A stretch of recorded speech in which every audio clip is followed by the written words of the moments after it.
አንዳንዶች እንደምታውቁት መጽሐፍ ቅዱስ ላይ ክርስቶስ ፈራ፣ ክርስቶስ ደነገጠ፣ ክርስቶስ አዘነ፣ ክርስቶስ ተከዘ የሚል ሲያዩ አንዳንድ የቅርብ ዘመዶቻችን እናንተ እኮ የሚፈራ ነው የምታመልኩት፣ እናንተ እኮ የሚደነግጥ ነው አምላክ ነው የምትሉት፣ እናንተ እኮ የሚተክዝ ነው ፈጣሪ ነው ሰው ሆኗል የምትሉት ቀልደኞች ናችሁ ሊሉኝ አውቀውትስ ቢሆን የክብርን ጌታ ባልሰቀሉትም ነበር። ሞትን ትሞታላችሁ ብሎ የፈረደው እግዚአብሔር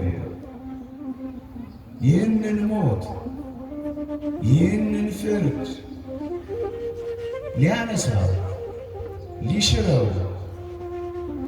በሕይወት ሊቀይረው የሚችለው እግዚአብሔር ብቻ ነው።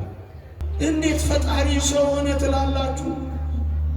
አታፍሩም ይሉናል። አናፍርም፣ በወንጌል አናፍርም፣ በእውነት አናፍርም፣ በእግዚአብሔር ታላቅ ጥበብ አናፍርም።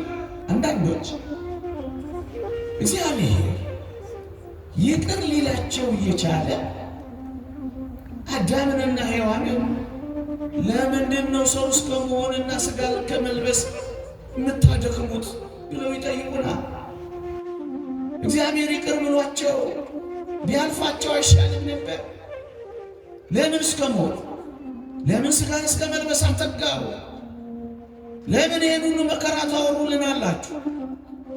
ይቅር ሊል እየቻለ ለምን ይህን ሁሉ መከራ ተቀበለ?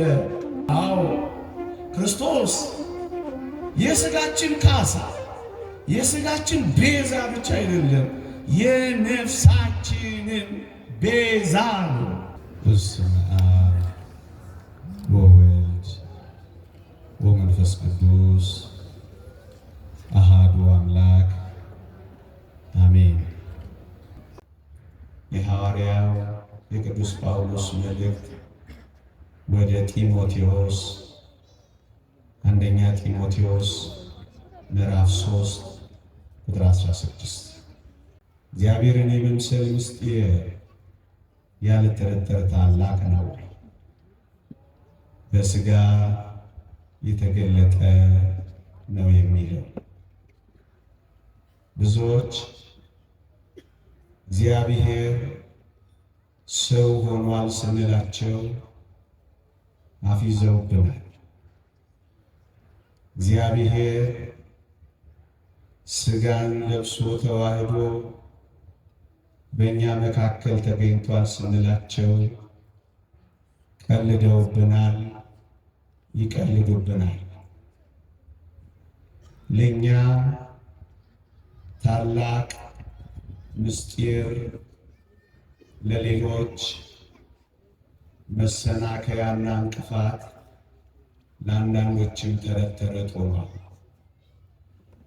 እውነት ነው፣ እናምናለን። የእግዚአብሔር ልጅ በሥጋ እንደተገለጠ የሚያምን ከእግዚአብሔር ነው ይላል እግዚአብሔር ቃል። ደግሞአለሁ፣ የእግዚአብሔር ልጅ ሥጋን ተዋህዶ በሰው ሥጋ እንደተገለጠ የሚያምን መንፈስ ከእግዚአብሔር ነው ይላል። ሰዎች እንዲመሰክሩልን፣ ዓለም እንዲያረጋግጥልን፣ ትውልዶች እንዲያጨበጭቡልን አንፈልግም። እኛ የእግዚአብሔር ልጅ በሥጋ እንደተገለጠ እናምናለንና ከእግዚአብሔር ነው።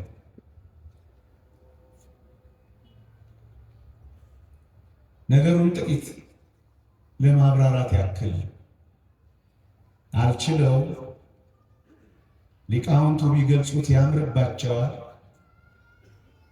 ግን እኔ እንደው ይሄንን ብንሰማ ብዬ ተመኝቼ ክርስቲያኖች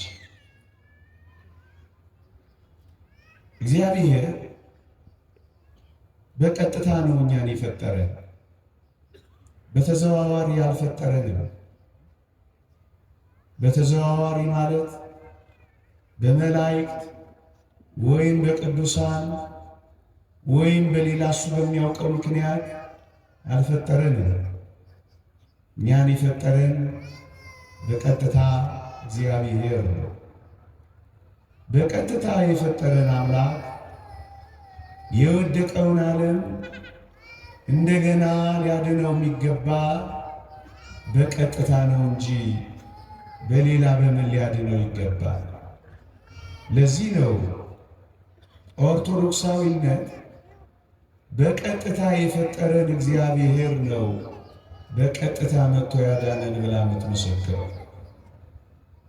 የተወደዳችሁ ክርስቲያኖች ዳግመኛም ታስታውሳላችሁ፣ ሞትን ትሞታላችሁ ብሎ የፈረደው እግዚአብሔር ነው።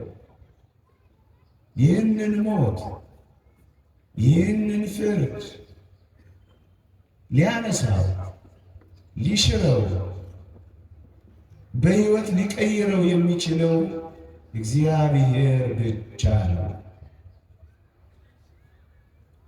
ሞትን ትሞታላችሁ ያለን እግዚአብሔር ሕይወት ካልሰጠን በቀር ማን ሊሰጠን ይችላል? ለዚህ ነው መጽሐፍ ቅዱሳችን እውነተኛ የሆነውን እናውቅ ዘንድ እውነተኛ በሆነው በእርሱ አለን፣ የእግዚአብሔር ልጅ እንደመጣ እናውቃለን፣ እርሱም ልጁ ኢየሱስ ክርስቶስ ነው፣ እርሱም እውነተኛ አምላክና የዘላለም ሕይወት ነው ይላል። ሞት ላገኘው ሰው ሕይወት ሊሰጠው የሚችለው በባህሪው ሕይወት የሆነ እግዚአብሔር ብቻ ነው። ስለዚህ ሞትን በሕይወት ሊቀይር የሚችለው ከእግዚአብሔር በቀር ማን ነው? ለዚህ ነው እኛ ኦርቶዶክሳውያን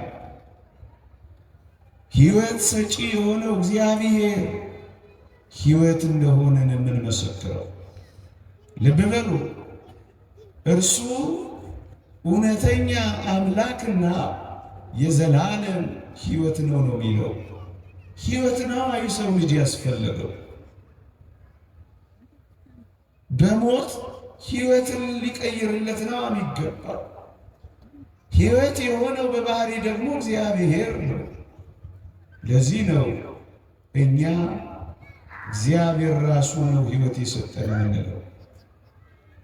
ታውቃላችሁ፣ በዚህ ዓለም የላይኛው ፍርድ ቤት የፈረደውን ፍርድ የስረኛው ፍርድ ቤት ሽሮት አያውቅም።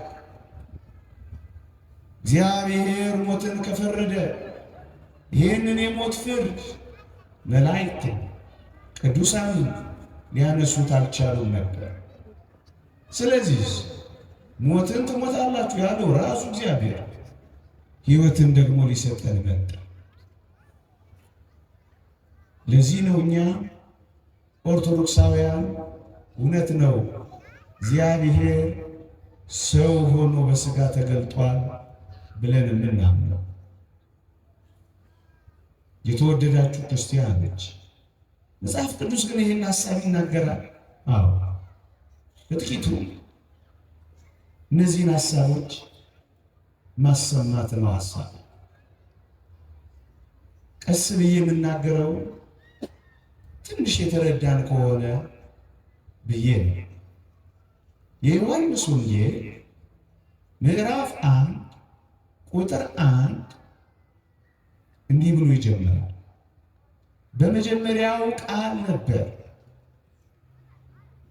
ቃልም በእግዚአብሔር ዘንድ ነበር፣ ቃልም እግዚአብሔር ነበር። ሁሉ በእርሱ ሆነ፣ ከሆነው አንዳች እንኳ ያለ እርሱ አልሆነ ይላል። ልብ በሉ፣ ቃል በመጀመሪያው ቃል ነበር፣ ቃልም በእግዚአብሔር ዘንድ ነበር፣ ቃልም እግዚአብሔር ነበረ ነው የሚለው። እጅግ በጣም በርካታ ምስጢራት ሊቃውንት ቢያወሩት ዓመትና ዓመታት የሚፈጅበት ብርቱ ነጥቦች እዚህ ቃላት ላይ ተሰግስገዋል። እኔ አንዷን ብቻ ይዤ ልሞት። ቃልም እግዚአብሔር ነበረ፣ ቃልም እግዚአብሔር ነው የሚለውን የቅዱስ ዮሐንስን ቃል አተኩርበታለሁ። ልብ በሉ። ይሄ ቃል ማን ነው ካላችሁ እግዚአብሔር ብሎ ነው መልስ የሚሰጣችሁ። ይሄ ቃል ማን ነው ካላችሁ እዚያው ላይ ሁሉ በእርሱ ሆነ፣ ከሆነው አንዳች ስንኳ ያለ እርሱ አልሆነም ነው የሚለው።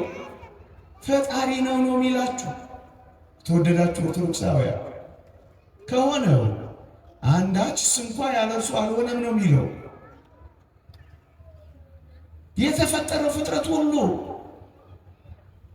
በሰማይ በምድር የፈጠረው ይህ ቃል ነው የሚለው። ይሄ ቃል ፈጣሪ ነው። የተወደዳችሁ ክርስቲያን ሁሉ በእርሱ ሆነ፣ ያለ እርሱ የተፈጠረ ፍጥረት የለም። ሁሉን የፈጠረው እሱ ነው። ሁሉን ከፈጠረ ቃል ራሱን ሊፈጥር እንዴት ይችላል? ምዕመናን፣ ሁሉ በእሱ ከተፈጠረ በሰማይና በምድር ያሉት ሁሉ በእርሱ ተፈጥረዋልና ይላል ቅዱስ ጳውሎስ በቆላሲስ መልእክቱ ላይ። ሁሉን የፈጠረ ቃል ነው ይላል። ምዕመናን፣ እዚህ ጋር እንድናስተውል የሚፈልገው ሁሉን ፈጣሪ ከሆነ እንዴት እሱ ራሱ ፍጡር ሊሆን ይችላል? ሁሉን ሊፈጥር የሚችል ፍጡር አለን? አንድ። ሁለተኛስ ሁሉ በእሱ ከተፈጠረ ይህን ቃል በኋላ እመጣበታለሁ ኢየሱስ ክርስቶስ ራሱን ፈጠረ ሊባል ነውን? ግን እንዳትረሱ ቃል እግዚአብሔር ነው፣ ቃል ፈጣሪ ነው የሚለው መጽሐፍ ቅዱስ። ሁለት ማስረጃዎችን ልስጣችሁ። ዓለሞች ሁሉ በእግዚአብሔር ቃል እንደተዘጋጁ እናውቃለን ይላል ቅዱስ ጳውሎስ የዕብራውያን መልእክት ምዕራፍ 1 ቁጥር 3 ላይ። ሰማዮች በእግዚአብሔር ቃል ጸኑ ይላል ቅዱስ ዳዊት። ቃል ሁሉ በእርሱ ሆነ የሚለውን የሚያብራሩልን ሌሎች ደጋፊ ኃይለ ቃላት ናቸው። ቃል እግዚአብሔር ነው፣ ቃል ፈጣሪ ነው። ሁሉ በእርሱ ሆነ፣ ከሆነው አንዳች እንኳ ያለ እርሱ አልሆነ። ከሆነው ከተፈጠረው ሁሉን የፈጠረው እሱ። ታዲያ ሁሉን የፈጠረው ሆኖ ራሱን ፈጠረ እንዴት ሊሉን ይችላሉ? አይቻልም። ሁለት ቁም ነገር፣ ቃል እግዚአብሔር ነው፣ እሱ ደግሞ ራሱ ፈጣሪ ነው።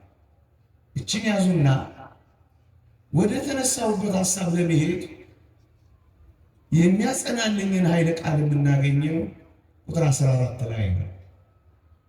እግዚአብሔር የሆነው ቃል፣ ፈጣሪ የሆነው ቃል እንዲህ ይላል ዮሐንስ ወንጌል ምዕራፍ 1 ቁጥር 14 ቃልም ሥጋ ሆነ ጸጋንና እውነትን ተመልቶ በእኛ አደረ የሚል ቃል ታገኛላችሁ። ልብ በሉ። እግዚአብሔር የሆነው ያ ቃል አንብቤላችኋለሁ። ፈጣሪ የሆነው ያ ቃል ተርኬላችኋለሁ። ዓለሞችን ሁሉ የፈጠረ ያ ቃል፣ ሰማያትን ሁሉ ያጸና ያ ቃል፣ በሰማይና በምድር ያሉት ሁሉ በእርሱ የተፈጠሩ ያ ቃል እግዚአብሔር የሆነው ቃል ሥጋ ሆነ ይላል። ለዚህ ነው እግዚአብሔር ሰው ሆኗል ብለን የምናስተምረው ብለን የምናምነው። እግዚአብሔር ልጅ በሥጋ ተገልጧል ብለን የእግዚአብሔር ልጆች የሆነው ለዚህ ነው። ምዕመናን፣ አንተ ሰው አቤት ቃል ሥጋ ሆነ ነው እንጂ የሚለው ቃል ሰው ሆነ የሚል ከየት አምጥተህ ነው ሰው ሆነ ብለህ የምትነግረን? የሚል ጠያቂ ብዙ ነው። ኦርቶዶክሳዊ ቤተክርስቲያን ክብር ለአባቶቻችን ለሊቃኑ ሳይተረጉሙ የሚያልፉት ቃል የለም። ልብ በሉ። ቃል ሥጋ ሆነ። ሁለተኛው ነጥባችን የቃልን ማንነት ተነጋግረናል። እግዚአብሔር ነው ብለናል። ፈጣሪ ነው ብለናል። ይሄ ፈጣሪ ይሄ እግዚአብሔር ሰው ሆነ። ቃሉ ሥጋ ሆነ። ሥጋ ነው እንጂ የሚለው ሰው ሆነ እኮ አይልብም። የተወደዳችሁ ኦርቶዶክሳውያን ጥቂት ደቂቃ እዚህች ኃይለ ቃል ጋር ደግሞ ልውሰድ። እዩ መጽሐፍ ቅዱስ ሥጋ ብሎ ሰውን ነፍስ ብሎ ሰውን ነው የሚጠራው። እደግመዋለሁ። ሥጋ ብሎ ሰው ነፍስ ብሎ ሰውን ይጠራል። እንዴት? መዝሙር 64 ቁጥር 1 ምስክር አድርጌ ላምጣላችሁ። ሥጋ ሁሉ ጸሎትን ወደምትሰማ ወደ አንተ ይመጣል ይላል። ደግሞአለሁ። ሥጋ ሁሉ ጸሎትን ወደምትሰማ ወደ አንተ ይቀርባል ይላል። ወዳጆች ሥጋ ሁሉ ጸሎትን ወደምትሰማ ወደ አንተ ይቀርባል ሲል በድን የሆነ ሥጋ ነፍስ የተለየው ሕይወት የሌለው ሥጋ ለጸሎት ወደ እግዚአብሔር ይመጣል። መቼም አንባባሉ ቢሊዮን አይችልም። ጸሎት ሊጸልይ የሚችለው ለጸሎትን ወደ እግዚአብሔር የሚገሰግሰው መቼም ሰው ነው። ሥጋ ሁሉ ጸሎትን ወደምትሰማ ወደ አንተ ይቀርባል ማለት ሥጋ ብሎ የጠቀሰው ሰው ነው። ሰው ለጸሎት ወደ አንተ ይመጣል ነው የሚለው። ሰው ብሎ ሲገልጸው ግን ሥጋን ያለው። ለዚህ ነው ቃልም ሥጋ ሆነ የሚለው ቃል ሰው ሆነ ብዬ ነገርኳችሁ። ማ እግዚአብሔር ቃልም እግዚአብሔር ነበር ይላላ። እንዴት ፈጣሪ ሰው ሆነ ትላላችሁ? አታፍሩም ይሉናል። አናፍርም። በወንጌል አናፍርም። በእውነት አናፍርም። በእግዚአብሔር ታላቅ ጥበብ አናፍርም። የተወደዳችሁ ክርስቲያኖች እዩ። አንዳንዶች ትንሽ ነገር እዚህ ውስጥ ላስገባበት እስኪ። አንዳንዶች እግዚአብሔር ይቅር ሊላቸው እየቻለ አዳምንና ሔዋንን ለምንድን ነው ሰው እስከ መሆንና ሥጋን ከመልበስ የምታደክሙት ብለው ይጠይቁናል። እግዚአብሔር ይቅር ብሏቸው ቢያልፋቸው አይሻልም ነበር? ለምን እስከ ሞት? ለምን ሥጋን እስከ መልበስ አተጋው? ለምን ይህን ሁሉ መከራ ታወሩልናላችሁ? ይቅር ሊል እየቻለ ለምን ይህንን ሁሉ መከራ ተቀበለ? ለምን ይህንን ሁሉ ሰው እስከ መሆን ደረሰ? የአንዳንዶች ጥያቄ ነው። ይህ ክርስቶስ የተባለ የእግዚአብሔር መለኮታዊ ጥበብ ነው ብለን መልስላቸዋለን። እንዴት? እውነት ነው። በይቅርታ ሊያልፋቸው ይችላል። በይቅርታ ቢያልፋቸው ግን ሞትን ትሞታላችሁ ያለው ያ ቅጣት እግዚአብሔር የተናገረው ሳይታመን ሊቀር ነው።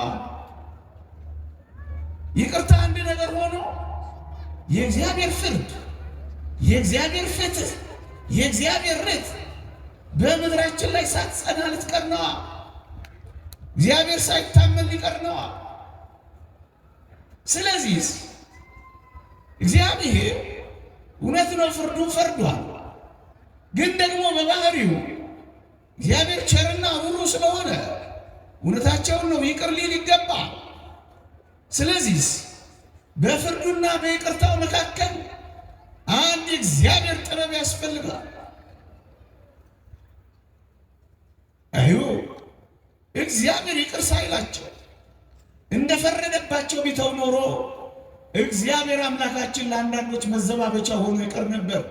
ምን ተብሎ? እንግዲያውስ እግዚአብሔር የሚባለው ሰውን ለከንቱ የፈጠረው ነውን? ሰውን አያችሁት ለጥፋት ፈጥሮት ሲያበቃ እንዴት እንቶ ተብሎ እግዚአብሔር ይታማ ነበር።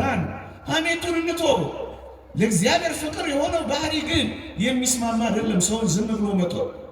ስለዚህ በፍርዱና በይቅርታው መካከል፣ በቅጣቱና በምሕረቱ መካከል የእግዚአብሔር መለኮታዊ ጥበብ ክርስቶስ ሆነ። ለዚህ ነው ታላቅ ምስጢር ነው የተባለው። ምን መሆኑ? ሰው ሆነና ሞቱን ተቀበለለት። ሰው ካልሆነ ስለማይሞት የባህሪ አምላክ ነውና እግዚአብሔር ነውና ራሱ ታረቀው፣ ራሱ ይቅር አለው፣ ራሱ አስታረቀው፣ ራሱ መታረቂያ ሆነው። በዚህ ይቅርታው በዚህ ፍርዱ ሁለቱንም ያለ ተቃርኖ ክርስቶስ ሰው ሆኖ ፈጸመ። ለዚያ ነው ያ እግዚአብሔር ሰው መሆን ያስፈልገው። ይህ ጥበብ ታላቅ ነው። ማን ሊዘብትበት ማን ሊያማው የሚችል ነው? ቅዱስ ዮሐንስ አፈወርቅ እንደተናገረው እኛስ ኦርቶዶክሳውያን አንመረምረውም፣ እንደነቃለን። ሕሊናችን ለመመራመር ይደክማል። ሕሊና መርምሮ ያልቻለው ቃል ገልጦ ሊናገር ስለማይችል እጆቻችንን በአፋችን እንደ ጫን ዘመንና ዘመናት በዚህ ምስጢር እንመሰጣለን። ቃል ሥጋ ሆነ። ሥጋ ሁሉ ጸሎትን ወደምትሰማ ወደ አንተ ይመጣል። ሰው ሥጋ ብሎ ሰው ነፍስም ሲል ያገኛችሁ እንደሆነ ሰው። ለምሳሌ ሐዋርያት ሥራ ምዕራፍ 7 ቁጥር 14 ላይ ያዕቆብም 75 ነፍስ ሆኖ ወደ ግብፅ ወረደ ይላል። በሞቴ ስሙ 75 ነፍስ ሆኖ ወደ ግብፅ ወረደ ይላል። 75 ነፍስ ወደ ግብፅ የወረዱት ሰዎች ናቸው። እነዚያን ሰዎች ግን መጽሐፍ ቅዱስ ነፍስ ብሎ ገለጻቸው። ነፍስ ብቻዋን ወደ ግብፅ ልትወርድ አትችልም። የወረዱትም የታወቁ ሰዎች ናቸው። እነሱን ግን መጽሐፍ ምን አላቸው? ነፍስ አላቸው። የኦርቶዶክሳዊ ትምህርት ሐሳብ ቃል ሥጋ ሆነ ሲል ነፍስንም ሆነ ማለት ነው። ያስ ሰው ሆነ ነው፣ ሰው ሆነ ነው። ስለዚህ ማን ነው ሰው የሆነው?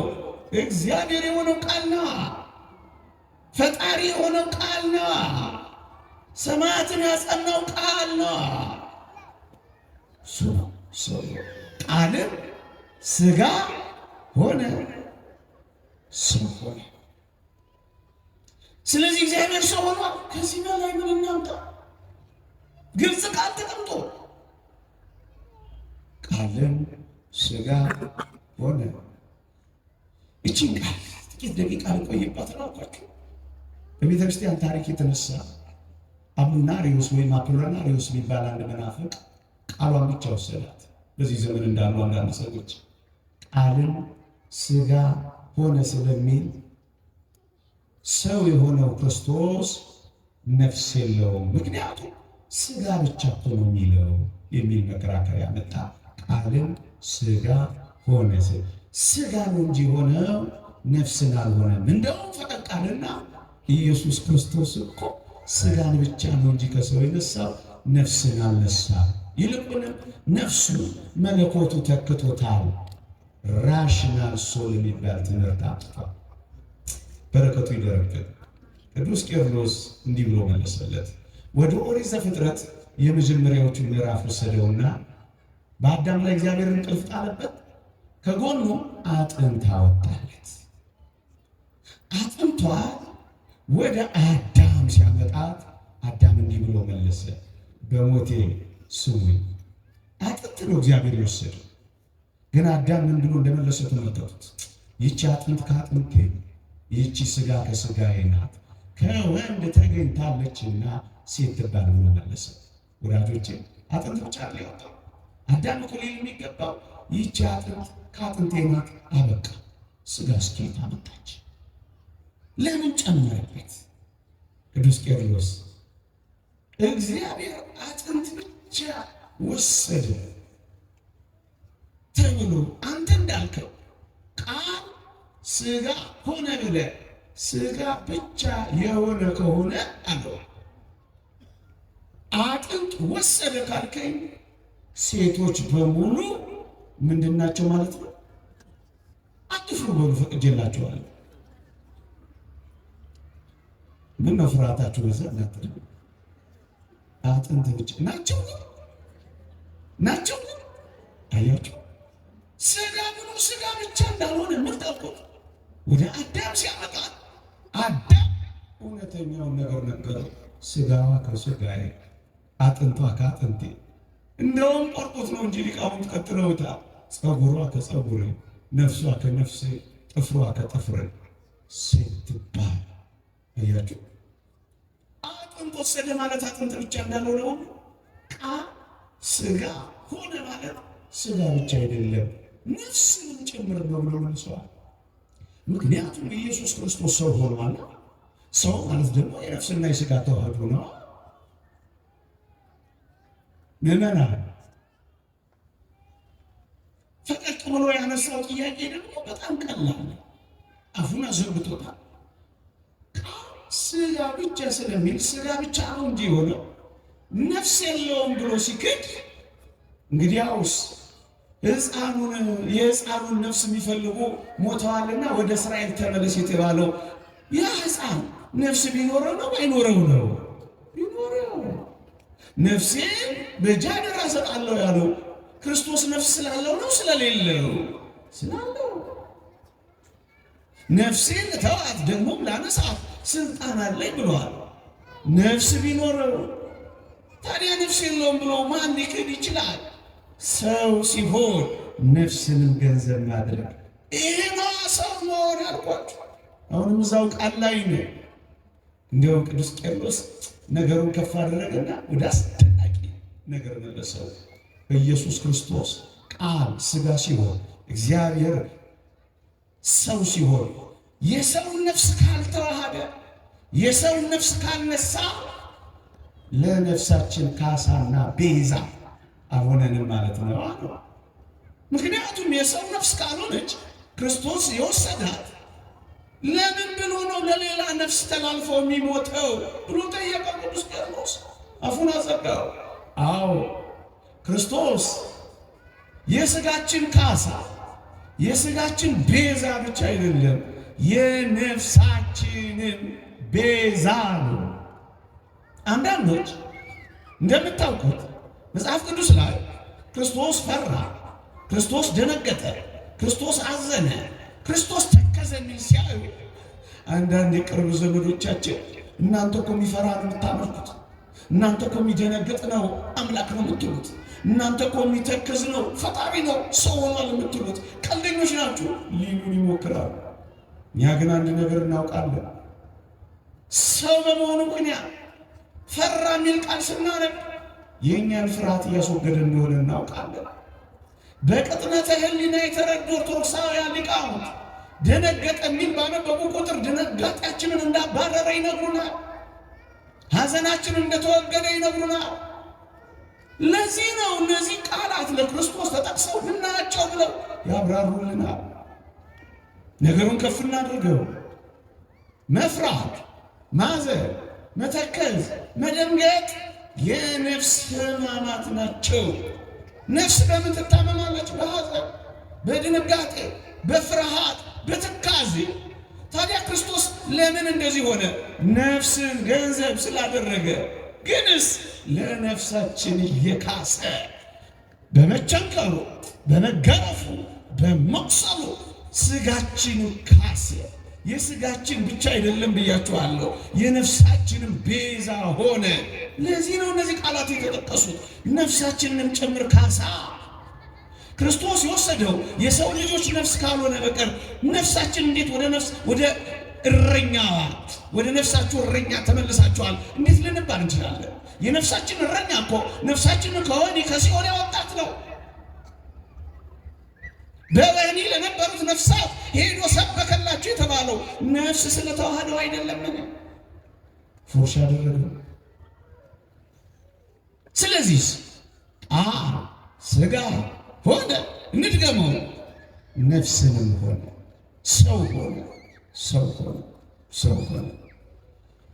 ሌላ ጥያቄ፣ ሌላ ሀሳብ መቼም አልቅበት ያ አንተ አቤት መጽሐፍ ቅዱስ እኮ የሚለው ሥጋ ሆነ ነው የሚለው። ስለዚህ የሰው ሥጋ ይሁን የእንስሳ ሥጋ ይሁን የጅግራ ሥጋ ይሁን የቆቅ ሥጋ ይሁን አይታወቅም። እና ምን አጥተህ ነው የሰው ሥጋ የምትለኝ? ባይኮ አይጠፋም። ዓለም ስንት አይነት ጉዳይ አላት መሰላችሁ? ክብር ለሊቃውንቶቻችን። እኛ ግን ፈቀቅ ብለን እናነባለን። ቃልም ሥጋ ሆነ ካለ በኋላ ጸጋንና እውነትን ተመልቶ በእኛ አደረ። በእኛ ምንድን ነው? ሰው ነዋ። ሰብአዊ ባህሪን መዋሃዱን ያወቅ ነው። በእኛ ሲልና የእንስሳ ሥጋ አይደለም፣ የጅግራ ሥጋ አይደለም፣ የቆቅ ሥጋ አይደለም፣ የሰው ሥጋ። ወመጽአም ዘራ ዳዊት በሥጋ ሰብ ከዳዊት ዘር በሥጋ ስለተወለደ ሮሜ መልእክት ምዕራፍ 1 ቁጥር 3 ከዳዊት ዘር የሚወለደው ሰው ነው። አባቴ በባህሪ ሰው ስለሆነ እኔ ዝንጀሮ ልሆን አልችልም። ሰው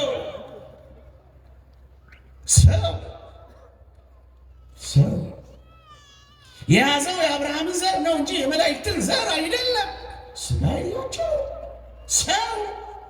ታዲያ ክርስቶስ በወንጌል የሰው ልጅ ለምን ተባለ? ሰው ስለሆነ። ሰው የሚሉ ቃላት አሉ። የምን ሥጋ? ሰው። አንዳንዶች በተለይ በዛ ዘመን የነበሩ እየሰማችሁ ነው። ጮኩባችሁ፣ ፈጠንኩባችሁ። ትንሽ ተከታተሉ፣ ያላበዛባችሁ። እንደው ቀመሱት ብዬ ነው እንጂ ባትሰሙ ምን ችግር የለብንም። እየሰማችሁ ነው። እንደው አልተናገሩም እንዳንባል ባልሰማንም እንዳትሉ ነው እንጂ በተለይ ተለቅ ያላችሁት እንደው አለፍ ገደም እያላችሁ ከሰማችሁ ባትሰሙ ምን ችግር የለብንም። አንዳንዶች በዛ ዘመን ሥጋ ርኩስ ነው፣ ሥጋ በበደል የጎደፈ ነው። ታዲያ እንዴት ነው ንጹሕ የሆነ እግዚአብሔር ሥጋን ተዋሃደ ሰው ሆነ የምትሉት? ባይሆን ትንሽ ቀለል አድርጉትና መሰለ በሉን እንጂ ብለው አስተያየት የሰጠዋሉ። በእግዚአብሔር ታላቅ ጥበብ ግድም በነገርኳችሁ በዚህ አስደናቂ የሚስጥር መዝገብ ውስጥ መሰለ ብለን እንዴት ልንናገር እንችላለን? መስሎ አይደለም፣ ሰው ሆነ ነው አብይ ሆነ ካለ እንዴት መሰለ ልንል እንችላለን? አንድ መሰለ እንዳንል ምን እንደሚያደርገን ታውቃላችሁ? ይላል ዮሐንስ አፈወርቅ። የዘር ሐረጉ ስለተጠቀሰ ነው። የዳዊት ልጅ የአብርሃም ልጅ የኢየሱስ ክርስቶስ ትውልድ መጽሐፍ ይላል። የዘር ሐረጉን ለምን መጥቀስ ያስፈልገ ይመስልሃል? ሰው መሰለ እንዳትል ነው ይልሃል። ሰው ሊሆን እንዴ ደግሞ ፈቀቅ እናድርገው። ምን ችግር አለ?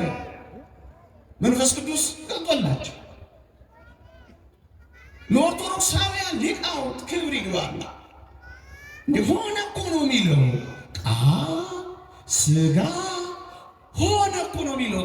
ሆነ ካለ ደግሞ ተቀየረ ነው፣ ተለወጠ ነው። እንደውም መጽሐፍ ቅዱስ ምሳሌ ላምጣልህ።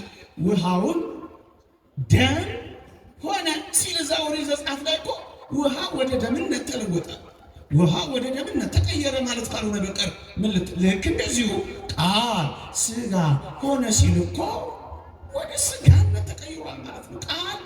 ቃልነቱን ትቶ እግዚአብሔርነቱን ትቶ መለኮት ከመለኮትነቱ ለቆ ሥጋ ብቻ ሆኗል። እንዳልከው ወደ ሰውነት እኮ ተቀይሯል ማለት ነው።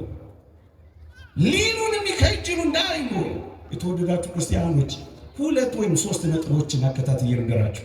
አንደኛ እኔ እግዚአብሔር አልለወጥም ይላል። እግዚአብሔር በባህሪው አይለወጥም፣ መለወጥ የለበትም። አንድ ሁለተኛ ቃል ሰው ሆነ ያልኳችሁ ቃል እግዚአብሔር ወደ ሰውነት መለኮትነቱን ለቆ ወደ ሰውነት ፍጹም ተቀይሮ ቢሆን ኖሮ እንዲህ ብሎ አይናገርም ነበር። ምን እኔና አብ አንድ ነን ሊላቸው። እኔና አብ አንድ ነን ሊል እኮ የሚችለው ፍጹም ስላልተለወጠና ስላልተቀየረ ነው። የተወደዳችሁ ክርስቲያኖች እስከ መጨረሻ መለኮት ቃል ሰውነትን ሥጋነትን አላጠፋው ወይም ቃልነቱን ትቶ ወደ ሥጋነት አልተቀየረም። ሆነ የሚለው ቃል ይህንን አያመለክትም። ሥጋም ከመለኮት ጋር ስለተዋሃደ ሥጋነቱ አልጠፋም። ለምን? እስከ መጨረሻው ሲራብ አየነዋ። የሚበላላችሁን ብሎ ሲበላ አየነዋ። መስቀል ላይ ጠማኝ ሲል አየነዋ። አያችሁ፣ ሥጋም ሥጋነቱ አልጠፋም፣ መለኮትም መለኮትነቱ አራቀው። ይሄ ምን ይባላል? በመገናዘብ ይላሉ። ትንሽ ጉዳዩ ቀለቅልኝ ስለሚችል ነካ አድርጌ አልፈዋለሁ።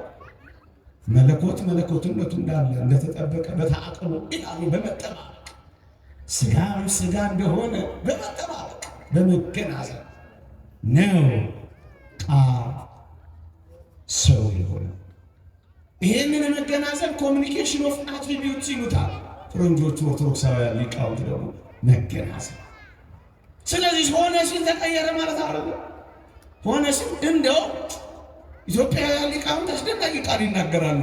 ትንሽ ፈቀቅ ብለው ያነቡና ምን ይላል? ቃልም ሥጋ ሆነ ጸጋንና እውነትን ተመልቶ በእኛ አደረ ይሌለ ሆነ ምንን ተቀየረ እንዳንል አደረ የሚል ቃል ተቀምጧል በሞቴሱ። እንዴት ይደንቃሉ እነዚህ ሊቃውንት! ሆነ ብለን ተቀየረ እንዳንል ጠጋ ይልና አደረ ይላል። አደረበት እንዳንል ደግሞ ሆነ ይላል። እናስ ሆነና አደረ እንደ አለቃና እንደ ጠበቃ መዋሃዱን ነው የሚያሳዩ ብለው ይመልሳል። የተወደዳችሁ ክርስቲያኖች ብዙ እንዳላቆያችሁ ጥቂት ነገሮችን ቀስ ብዬ የምጨምርላችሁ፣ ወደ ሌላ ሀሳብ ደግሞ እንለፍ። አንዳንዶች እግዚአብሔር ሰው ሆነ ማለት እኮ ከባህሪው ዝቅ ማድረግ ነው፣ ባህሪውንም እኮ ማጉደፍ ነው። ወርዶ ሰው እስከመሆን ድረስ ከደረሰ ያንን ባህሪውን አጎደፈ ልትሉ አይደለም ወይ? ባህሪው ዝቅ አደረገ እያላችሁ አይደለም ወይ ብለው ደግሞ የሚጠይቁና አይደለም አይደለም። የተወደዳችሁ ክርስቲያኖች እስኪ ቀና ብላችሁ ፀሐይን ይዋት። ፀሐይ ቦታዋን ሳትለቅ ደግሞም ሳትናወጥ ደግሞም ሳትለወጥ በጨረሯ ወደ ምድር ትመጣለች። ፀሐይ ደህናና የተበላሸ ቦታ ታርፋለች። ፀሐይ ንጹሕና የቆሸሸ ቦታ ላይ ታርፋለች። ፀሐይ ታዲያ ቆሻሻ ቦታ ስላረፈች ፀሐይ ቆሸሸች ብሎ እስከ ዛሬ ተነግሮ የሚያውቃል የለ? በፍጹም። ልክ እንደዚህ ነው እግዚአብሔር ሰው ሲሆን ራሱን ያጎደፈና ከባህሪው ዝቅ ያለ አይደለም። ተውት። እቤታችሁ ያለው መብራት ቆሻሻ ላይ ሲያልፍ መብራቱ ቆሻሻ እንደማይሆን እግዚአብሔር ከዚህ የመጣ ነው ወገኖቼ። የተወደዳችሁ ክርስቲያኖች በጥንቱ ዘመን እግዚአብሔር በተለያየ መንገድና ጎዳና ለአባቶቻችን ተገልጧል።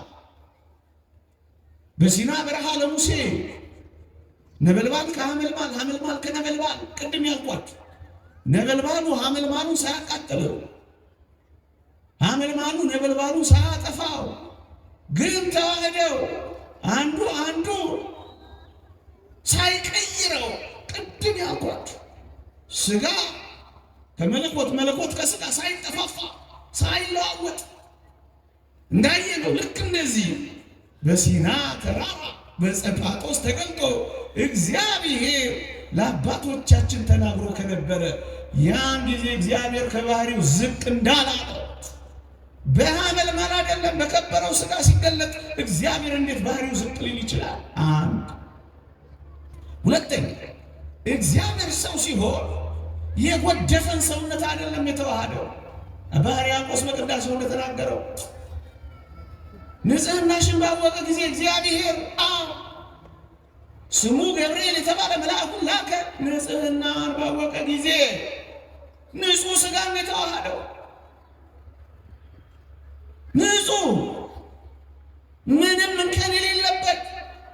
የተወደዳችሁ ክርስቲያኖች ቅዱስ ጳውሎስ ሮሜ መልእክት ምዕራፍ 11 ላይ ስሩ ቅዱስ ከሆነ ቅርንጫፎቹ ቅዱሳን ናቸው። በኩራቱ ቅዱስ ከሆነ ቡሃው ደግሞ ቅዱስ ነው ይላል። ቅዱስ የሆነ ስር ነው ክርስቶስ ይወሰደ። በዚህ ምንም ድርድርና ጥያቄ የለው። ድንግል ማርያም ሔዋን መጀመሪያ የነበራትን ንጽሕና ገንዘብ ያደረገች ናት። እንደውም አንድ ሊቅ ምን ይላል? ሔዋን ሳትበድል በፊት እመቤታችን ሳትጸንሰው በፊት እኩል ነበሩ ይላል። ሔዋን በመበደሏ ረከሰች፣ ወደቀች። ቅድስት ድንግል ማርያም ይኩነኒ በማለቷ ከፍ አለች እንጂ እኩል ነበሩ። ሔዋን የነበራትን ንጽሕና ገንዘብ ያደረገች ይህች የተወደደች ቅድስት ድንግል ማርያም አደረች። የመጀመሪያ የንጽሕና መልካችን የሚገኝባት መስዋዕታችን ከተወደደች ከቅድስት ድንግል ማርያም በቀር ማን አለ? ለዚህ እኮ ነው ዝም ብለን ፈዘን ምናያት።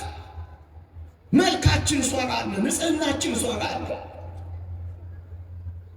ሔዋን የነበራት ንጽሕና ካልነበራትማ ምኑ እንዳልነው ይላል አንድ ሊቅ። ንጹሕ ሰውነትን የተዋሃደው ንጹሕ። አቤት አባቶቻችን ድንቅ ትምህርት እዚህ ጋርማ በልበለው ብሎ የነበር ጊዜ የለኝም እንጂ አንዳንዶች ሌላ ጥያቄ ጠይቃል። ምን እያላችሁ ነው እናንተ? እግዚአብሔር ሰው ሆነ እኮ ስትሉ ምን እያላችሁ እንደሆነ ታውቃላችሁ ብለው ሊሞግቱን ይሞክራሉ። እግዚአብሔር በሰው ሥጋ ሲገለጥ ስፋቱን እያጠበባችሁት ምልአቱን እየወሰናችሁት እኮ ነው ብለው ሊጠይቁን ይሞክራሉ። ልብ በሉ። እግዚአብሔር በሰው ሥጋ ሲገለጥ ምልአቱን ወስናችሁታል። እየሰማችሁ ነው ግን እውነታቸውን የኔታ አላችሁ የሚሉት አላችሁ ወይ? ተውት፣ ግድ የለም እንዲሁ ዝም ብላችሁ ቁጭ በሉ ይባል። ዛሬ እኔ ፈቅጃለሁ ለሰው ፈቅድ። እየሰማችሁ ነው። ከበዳችሁ ነው ዝም ብላችሁ ሰሙት። ግን የነሱን እየሰማችሁ ግን እንዳትተኙ። እየሰማችሁ ነው። እኔ በማገለግልበት ቤተክርስቲያን አንድ ቀን አንድ መምህር ተጋብዞ 40 ደቂቃ ሙሉ እነሱ እንዲላሉ እያለ 40 ደቂቃ አምሽካል። ጎበዝ መምህር ነበሩ። ቁጭ ብለዋል። ሊጨርስ ሲል ሲሰሙት የእነሱን እያወራነሽ ሊጨርስ ሊጠቀልል 5 ደቂቃ ሊቀር። በዚህ ውስጥ የኛን እንዴት ሊናገር ነው አሉና በረው መጡና ማይክ ነጠቁትና እንደው ምዕመናን እባካችሁ ልለምናችሁ በሚቀጥለው ሳምንት ጉባኤ እንዳትቀሩብን። ዛሬ የእነሱን አስተምረዋል። የሚቀጥለው ደግሞ ከቀሩ ተበላ ነው። እናችን እየሰማችሁ እንዳትተኙብኝ ተቀሳቀሱ። ሰምታችሁ ይላል። ችግር እኮ ነው። አንደኛ ምልአቱ ስፋቱ ሰው መሆኑ አያስቀረውም፣ አይገድበውም። ለምን ካላችሁ ቅድም እኔ እግዚአብሔር አልለወጥም የሚል ቃል አልነበርኩም። የማይለወጠው የእግዚአብሔር ባህሪ አንዱ አለመወሰኑ ነው። አይለወጥም። ሁለተኛ ነፍስን ተመልከቷት። ነፍስ በስጋ ተወስና አትቀር። በስጋ ውስጥ ናት፣ በስጋ ግን ተወስና አትቀርም። ምሳሌ ይሰጣሉ ሊቃውንት።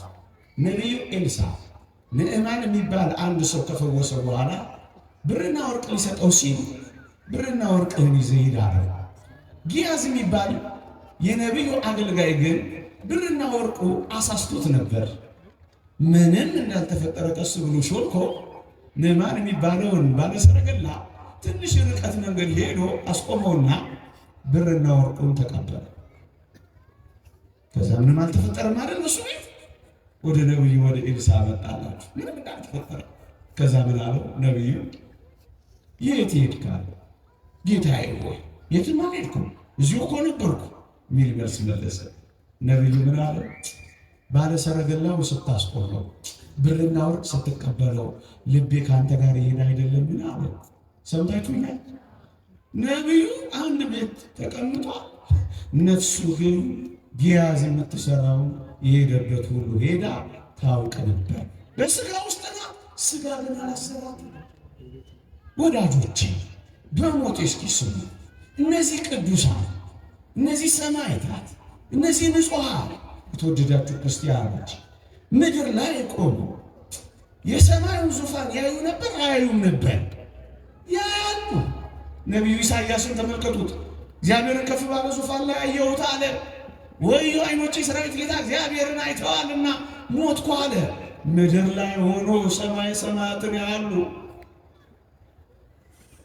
ነቢዩ ሕዝቅኤልም እንደዚሁ ወዳጆች ምድር ላይ ቆሞ ሰማይ ሰማያት ተከፍቶ ያንን ምስጢር ካዩ ድል ካደረጉ ከከበሩ ከእግዚአብሔር ጋር መኖር ከቻሉ በኋላ ወደ ምድር ማየት አይችሉም፣ አያውቁም። እንዴ በሚያንሰው ሕይወት ውስጥ እየኖሩ የሚበልጠውን ዓለም ካዩ በሚበልጠው ዓለም ውስጥ እየኖሩ የሚያንሰውን ዓለም አይጎበኙም። እኮ ክርስትና ትምህርት አይደለም። አንዳንዶች የሚያስተምሩት አያውቁም፣ አይሰሙም፣ አይነቁም። ውሸት ነው። በክርስቶስ ልብ የሚያስብ ሰው ምንም እውቀት የለውም። በቃ እነሱ የሚሉት ውሸት ነው። እኔ ግን የፈለኩት ጉዳይ ነፍስ በስጋ ተወስና እንደማትቀር እንዴ ፀሐይ ሶስት ኩነት አላት፣ ክበብ አላት፣ ብርሃን አላት፣ ሙቀት አላት። ሶስት መሆን ቋንቋው እንዳይከብዳችሁ መሆን ከዊን ይሉታል አባቶቻችን። ብርሃን መሆን፣ ክበብ መሆን፣ ሙቀት መሆን አላት። ብርሃኑ ግን በክበቡ ተወስኖ አይቀርም ወገኖች። ልክ እንደዚሁ መለኮት ከስጋ ጋር ሲዋሃድ በስጋ የሚወሰን አይደለም። በጣም ብዙ የእግዚአብሔርን ቃላት ማስረጃ መስጠት ይቻላል። የበለጠ ግን አንድ ጥሩ ምሳሌ ማቅረብ ይቻላል። እዚህ እኔና እናንተ የማናየው እዚህ ከባቢ አየር ላይ እዚህ አየር ላይ ዌቭ ሞገድ አለ። ከባቢው አየር ላይ ማናየው ማንሰማው ሞገድ አለ።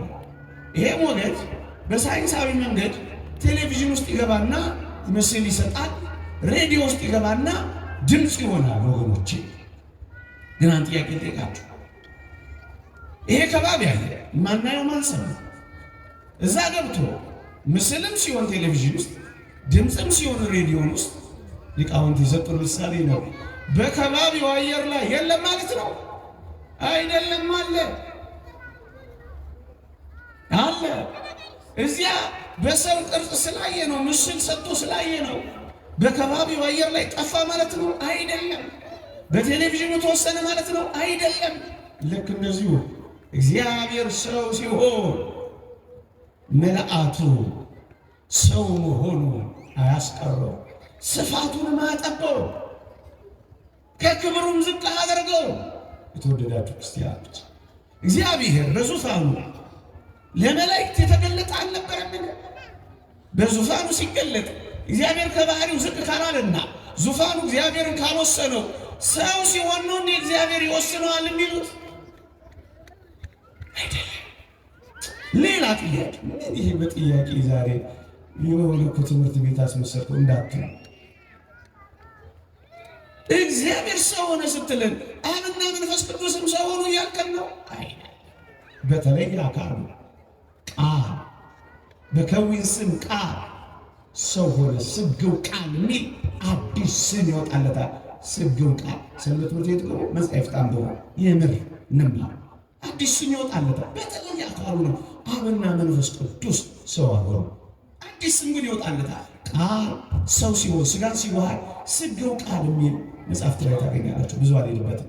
ምሳሌ ግን ልስጣችሁ። ምሳሌ ነገር የበለጠ ተቀረበ። ከሰል አለ አይደል? ከሰል አለ። እሳት ውስጥ ገብቶ እሳቱን ትንሽ ሲወርስ ምን ይባላል? እሱ እህቶች ንገሩ። ምን ወንዶች ንገሩ። ተዋቸው። እሱ ተተውታል። ምን ፍም አዲስ ስም ነው የሚወጣለት። ከምን ጋር ስለተዋሃደ?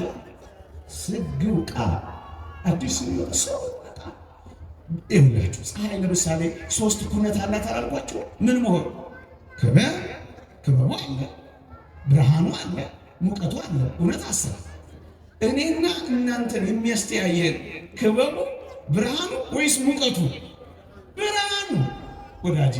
በተለይ አካሉ ብርሃኑ ከዓይናችን ብሌን ጋር ሲዋሃድ ነው እንጂ ሙቀቱ ወይም ክበቡ አይደለም። አብም መንፈስ ቅዱስም ሰው አልሆኑ። አንድ ነገር ብቻ ጨምሬ ነግሬያችሁ አበቃለሁ። አንዳንዶች እንዲህ ይላል። እንድናውቀው ነው የኦርቶዶክሳዊነቱን ትምህርት በዚህ በመገለጥ ዘመን። አንዳንዶች ክርስቶስ አምላክ የሆነው ኖሮ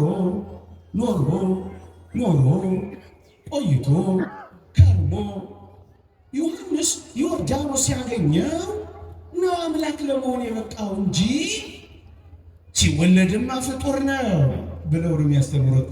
እንዳትተኛ አልኳቸው። እዚህ ጋር እቺን ሰምቶ የተኛ ሰው ጉድ ያደርገኛል። እነሱ ነው የሚሉት ኢየሱስ ሰው ነው ይላሉ፣ ክርስቶስ ሰማያዊ ነው ይላሉ። ሲጠመቅ አምላክ አደረበትና አምላክ ለመሆን በቃ። መከራ ሲቀበል ደግሞ ተለየውና ሄደ። የማርያም ልጅ ብቻ ፍጡሩ ተሰቀለ ይላሉ። ይህ እንዴት ተረት ነው ብለን እኛ ገልብጠን እንጠይቃቸዋለን። በተለይ አንዳንዶች ክሩሲፊክሽን የሚሉት ፊክሽን ብለው የክርስቶስን ነገር የሚያቃልሉትን እነዛክ ይበል። እንግዲያውስ ተረት ይሄ ነው። መከራ ሲቀበል ተለየው። ክርስቶስ ቲያትር ሊሰራ ነው እንዴ መጣው? ነገሯን ጥቂት እናብራራት። ዝም ብዬ ለኮፍ አድርጌ ብትወው ወንጀል ነው። የተወደዳችሁ ክርስቲያኖች ኖሮ አምላክ የሆነ አይደለም። እነሱ እንደሚሉት ሲጠመቅ ያደረበት አይደለም። በሞቴ ሲሆን ገና በትንቢት ብናየው አዎ ሕፃን ተወልዶልናል፣ ወንድ ልጅም ተሰጥቶናል፣ አለቅነትን በጫንቃው ላይ ይሆናል፣ ስሙም ድንቅ መካር፣ ኃያል አምላክ፣ የዘላለም አባት ይባላል የተባለው ሕፃኑ ማን ነው? ኃያል አምላክ ነው። ኖሮ ከርሞ 30 ዓመት ሲሞላው አምላክ ለመሆን የበቃ አይደለም።